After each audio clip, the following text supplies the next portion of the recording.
the API groups, which I think is a hidden gem of the Anypoint platform, which allows you to publish and manage a group of the APIs all at once, and also will allow the potential consumers to subscribe to all these APIs by just doing this once via a group, which I think is a really neat feature, but it still allows to both the consumers and the publishers to really at a very like at the API granularity still to manage stuff, including the SLAs. And let's see how it works. So as a starting setup, I have three APIs, Gamma, Echo, Alpha, which do nothing special, but just defined as proxies and will forward the request to the Echo Postman. So simple proxies deployed on Cloud Hub. The Alpha one is unprotected at the moment. The Echo and Gamma do have SLA-based rate limit defined, which also enforces the client ID verification. So we're going to see the Alpha works, as we can see, right? Forwards request to Postman. The Gamma will block the request and tell me I'm unauthorized. And the reason for that is there are no policies defined on the Alpha Postman, and right in the Echo and Gamma, there is a API policy defined, the rate limiting SLA based, which also verifies the client ID and client secret, which must be present in the headers. So if I would like to use these APIs, I need to request an access, and then a contract between me as a consumer and the publisher of this API will be created. We'll do it in a moment. So let's first protect the Gamma Postman. Oh, it's already protected. Sorry. Right, let's do it with the Alpha. Right, so we have the Alpha Postman API. Let's protect it as well. We'll just add the rate limiting policy. And we'll expose the rate limiting headers if they kick in. And basically that's it. So right now this policy will be deployed on the proxy, which is protecting the Postman echo. And as we can see, there are no contracts. So now I've defined the policy, right? And now when I send the request, one policy needs to be deployed. Takes a little bit of time. Well, now it takes too much time. That's embarrassing. Let's verify it. There is a policy, right?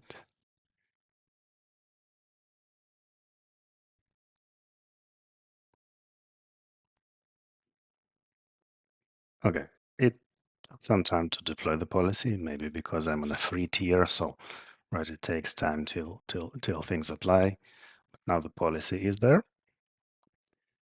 And okay, so now if I want to use that API, I need to subscribe to it, right? For that, on the Anypoint platform, we have the Exchange catalog. This is like the internal, so it's more built as an internal catalog for the APIs. So anyone in your organization can go into a catalog, look at the details of the documentation of the API. If it weren't just a simple proxy, but maybe a REST API, I would have more. I would have the specs listed, including the mocking functionality, but now I can just request an access. But we want to do a step forward actually and publish this API publicly. So on the Anypoint platform, there is an option to have a public portal, and I would like today to test to approach this API as a public consumer. So right, if you didn't know, there is a public portal option for each and every Exchange instance, and I already have these two APIs here published. So right, so why two APIs are there but not the third one? It's because if we go into the catalog, and we can see it's already public, so I shared it with everyone. The Echo Postman is private, so that's why we don't see it here. So let's share the Echo one as well. Right, we're gonna publish it to the portal. It's very quick. So now we should see it too. All right, so now I have three APIs in my public portal, and it's really public, right? So if I open a private window, I can still access this, right? I'm not logged in, but I can see the APIs definitions in the documentation, right? I can look and see how it works. If I would like to use these APIs, right, I would need to log in, right, to register myself on the Anypoint platform. And then once I'm registered, I will be able to request an access. So we'll do this in a moment. So in this window, I'm already logged in. So, right, if I go to an API, let's say the alpha one, I'm able to request an access to this API, like publicly, and I'll do that. So, right, let's request an access to the alpha API. Right, this application here is, so that's basically a client application or a contract, otherwise say. So I do not have any contracts with the publishers of these APIs yet. So let me create one. Let's call it alpha. Well, just alpha app, right? So I'll building an application or I'm doing something and I would like to use the alpha API, right? So that's my contract. And now I'm requesting a tier. So, right, the level of access which the publisher of this API prepared for me in advance. There are two here defined, basic and gold. We're going to have a look at them in a moment. So let's say I'm basic. And the definition of basic is 3 requests are within 1 minute. That's what I'm allowed to do according to this SLA. The confirmation of the SLAs and of my request could be manual, could be automatic. In this case, it's configured as automatic. So I'll be getting credentials directly, right? I'm straight approved to use these APIs. Let's store them for a second. Right, and right. So now with these credentials, I should be allowed to use the API, the Alpha API. Right, let's copy them. The default security mechanism of the Anypoint platform is using client ID and client secret headers. So you just put them as headers and then you try and it works. So now I do have access to this API, right? These two still not. I can even try and paste the same credentials here. Shouldn't work, of course, because I do not have a contract with the Gamma API. Well, and it doesn't as expected. So the SLAs and the contracts are being defined in the API manager. Right, if we look at alpha, so there are SLA tiers, basic and gold, right? And if we look at the definition, we can define the limits and the type of approval for this API, manual or basic. Right, we can do the same for gold. Well, we can add as many SLA tiers, and right, if you are providing an API, you could have, right, you may think of a free tier for your API and maybe a paid one with different levels of access. And if you look at the policies, so right, the SLA-based policy, what it means, um, according to your SLA, the rate, so the rate limiting applies according to your SLA is defined. So you could have different rate limiting defined for different SLAs. So that's very handy.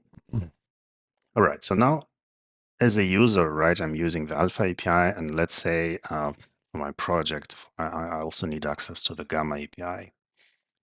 And what I can do, I can request an access, right? So select an instance. Then in terms of application, one way, if I select the same application, right, and I should have been clever enough to give it a more generic name, right, not just Alpha. So now I can reuse the same contract, more or less, so the same application and the same client application, right? And then I would have this, I will be able to use the same set of credentials to use both Alpha and Gamma API. And let's actually do that, right? And I'll get an access also to the basic tier. So now I'll be able to reuse the same credentials, right? So these are like shown to me as here credentials, sorry, but these are basically the same, right? So let's use them. So now with the same credentials, I should be able to access the Gamma API. And that works, right? So the trick is here to probably use a better client application name. So, right, the same thing I could do when I subscribe to any API, so alpha, gamma, or echo. And that's working, right? So with one set of credentials, I can subscribe basically to any API which are interested for me in this particular company. And well, that's pretty neat. But what if we wanted to do like an even better service as a providers of the API, an even better and easier service for the consumer and also maybe for us? So in this case, the hidden functionality is called API groups. It is possible to define a group of APIs. Let's give it a name, call it mirror APIs group, right? Version, it could be version, it could be labeled. So now when we define a group, we can select which APIs will be added to that group. So let's say we build a group with alpha and gamma, right? So a group of two APIs. Save that. And right, so now I can see my group consists of several APIs. Now I can define SLA tiers for this group, right? So these are separate. This is a separate SLA tier relevant for a group. So for a contract which will be created with a group. Let's give it a name, something like this. Also automatic confirmation. Now the interesting thing here, I can define like a default rate limit, say, I don't know, 10 requests within 1 minute, or I can define individual rate limits for each API in a group. Right, I can copy what I had, so let's make it 5 requests within 1 minute for alpha, and for gamma, let's make it 7 requests within 1 minute. So, right, I'm just putting different numbers so that we can see them later on in the headers and verify that it's indeed working. Right, so we have individual rate limit definitions per APIs in a group, or default if none of the individuals is matching. Let's save it. Right. So there are currently no contracts for these APIs. So like nobody has subscribed to this group and we'll do it now. So the next step, we can publish this group to Exchange, so to our API catalog, right? So we've defined the management of these APIs as a group. Let's publish it. And so initially, once published, this group will be available for the internal catalog. So if we go to our internal Exchange, right, we have a new type, so an asset of a new type called group, right? We can filter by types as well. So now I have this group API. If I go in, I can add custom documentation for this group, right? Maybe describing the APIs which are included or like how to use them on what is this for. Um, and so this is what consumers will see, right? As a next step, I can also share this group publicly. So, right, this is my public portal. The group is not yet here, but I can share it. Right, currently it's private. As a precondition for sharing the group, we should also have a look at the instances. And in this case, all the instances of my APIs. So instance is what implements my APIs, right? There is an asset, so the definition of the API, but then there is also an instance. If I want to publish a group to make it public, I have to make sure that all the instances of the APIs included in the group are also public, right? So we can see, for example, here the instances are public. If I go to the Gamma postman, which is not yet included in the group, the instance of this API, it's actually also public. But I can, oh, sorry, that's the Gamma. I wanted to show the echo, right? So the echo, its instance is private. Right. So, right, and then I'm seeing the warning here, and the warning tells me, so I included the Echo API here in my public portal, but its instance is not reachable at the moment. It's private, right? So that's like my networking configuration to reach the implementation of my API. So its definition is visible, but its instance is not. So if I would like the consumers to really reach the instance of this API, I have to make it public. And if I want to make it public, right, I also have to put a URL of the instance of this API. That normally this would be part of my specification of my OpenAPI spec. All right, so now it's also public. The warning has disappeared, and we are fine. And whoever subscribes here to this API can see it. Right. So back to the groups. Right. I would like to publish this group to my public portal, and right, let's do that. So now the group is public and is also available here. So anyone seeing this, right, sees the same description and should be able to subscribe to this group. And I'm wondering, where's my request access button? This is the first bug. We have not configured anything. So, all right, we can see there are no group instances, and this should be the problem. You can know the reason is that we've published the group. Uh, the instances of the APIs in this group are public. Oh, it says there are no group instances. Now I'm confused. Okay, let's check why. So we have a group. It does have instances. The group instance is published. And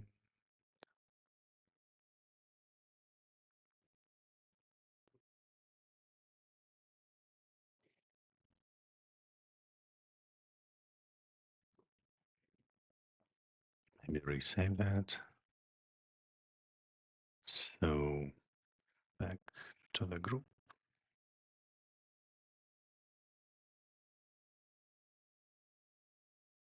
Okay. So now I don't know why why I needed to resave it, but now the instances of the APIs are public, but the kind of the instance or maybe like an additional proxy of this group itself is not yet public. Now we'll make it public. And now that the instances of this group are available, I should have an option to subscribe to this group also in the public portal. Right, so the request access button is now also here. And let's request access to the group. Right, I can weirdly reuse my application, but I'll create a new contract with a group. Right, I'll be developing mirror applications, and this is my group SLA tier. As you can see, I'm able to like have an overview of what's my SLA per individual API. Let's request an access, and this time these are different credentials because this is a different contract between me and the provider of the API. And right, so now we're going to have fun with the rate limiting as and the SLA. I would expect that if I'm using the contract, so my contract with the individual API is like one set of rate limiting based on the individual SLAs will apply. If I'm using the group credentials, so the group contract to my APIs, a different set of SLAs will apply. Let's see if that works. So currently here's alpha. I think it's 3 requests per minute, so it's easy to abuse. Right, and we can see now I've exceeded my quota. Same for gamma, it's also 3. All right, so now let's say I'm changing my credentials to the group. Oh, and by the way, just to show that if we look at the headers, right? So when the quota is exceeded and we've defined to expose the rate limiting headers, I can see the limit. I can see how many remaining attempts I have, and also what's the time left for the rate limit reset. So it was set to 1 minute. Now it's over. Let's do this again. All right, and now I've exceeded my quota again. So let's put different credentials. All right, this time I think configured 5 or 7 requests. So right, and this is something for the MuleSoft guys because we have discovered a bug because this rate limit will never reset. Right, so now I'm always hitting the too many requests, and this is some kind of a bug when I initially configure individual and then group rate limiting policies. This is what's happening. So, right, I think I figured out a way to kind of overcome this, and this is to just, well, the way I did it, I just I actually removed the policies and then re-added the individual policies uh, of the APIs. Like, I don't know what was that with the definitions, but let's go here. Right, so can I remove? Let's just remove them. So let's remove it from the alpha, the individual one, remove it from the gamma.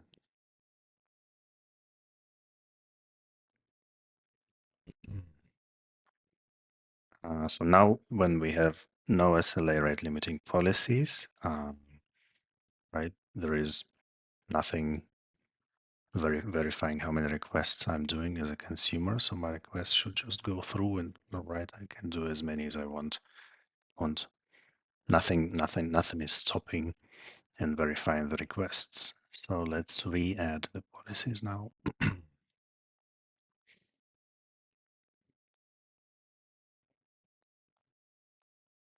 Right, closing a header. So these are the rate limiting headers which we want to see. So gamma is done as well.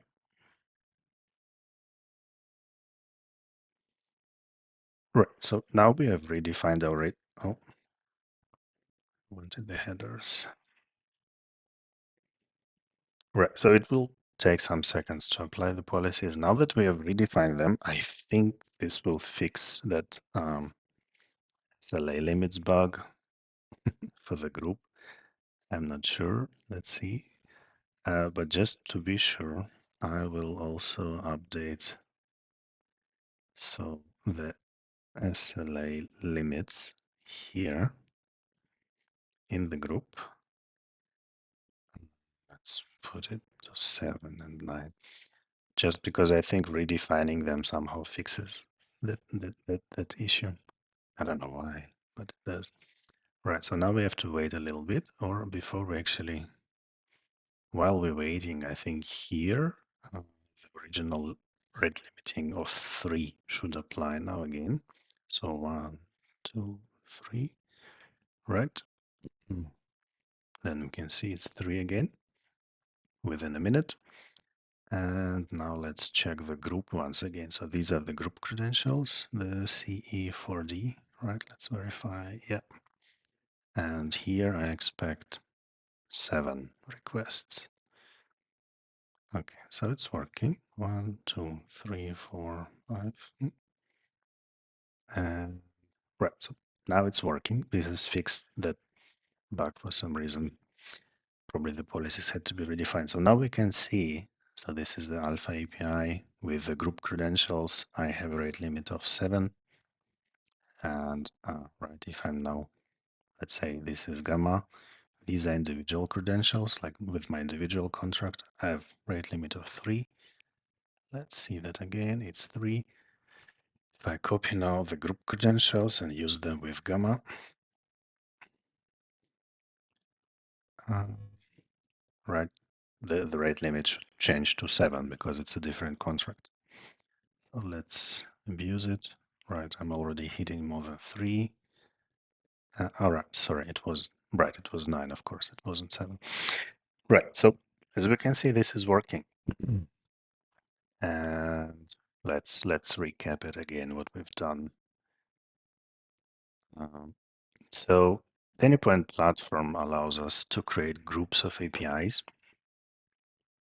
right? And when grouping the APIs, this consolidates the access to these APIs. So we will be seeing a new type of an asset in exchange, and when subscribing to the group, so to that new type, right, requesting an access, this will create a new kind of contract.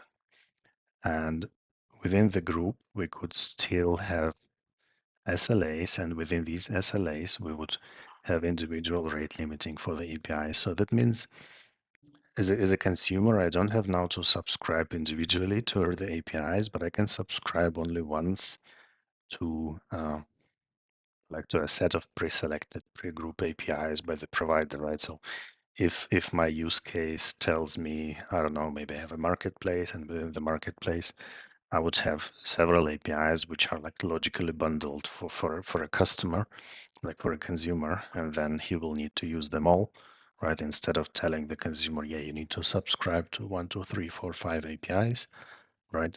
We can tell him subscribe to that group only once. And then the cool thing is, right? So, right, as a consumer, I'm already here in this basic portal.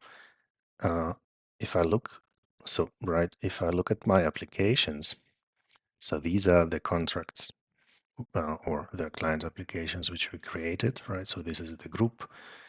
Within the group, I could still see individual APIs which are included.